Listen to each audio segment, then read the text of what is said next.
જેમ ગુજરાતીઓને જલેબી વગર ફાફડા અધૂરા છે, તેમ સાઉથ ઇન્ડિયનમાં ચટણી વગર ઇડલી અધૂરી છે. સાચી વાત ને? તો આજે આપણે સાઉથ ઇન્ડિયન સ્ટાઇલ ચટપટી ઇડલી સાથે ખાવાની ચટણી બનાવીશું.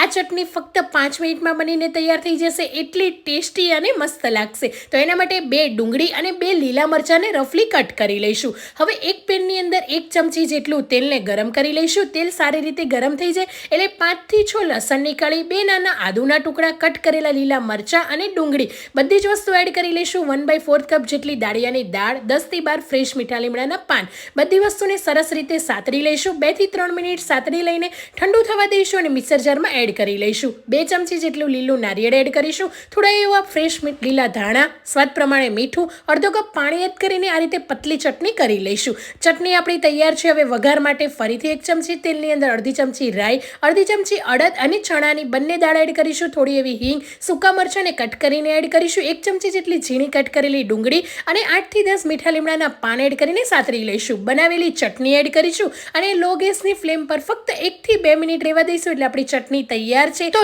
તમે પણ જરૂરથી આ રીતે ટ્રાય કરો અને પોચી રોજ એવી ઇડલીની રેસીપી જોઈતી હોય તો કમેન્ટ કરવાનું ભૂલતા નહીં. Thank you for watching.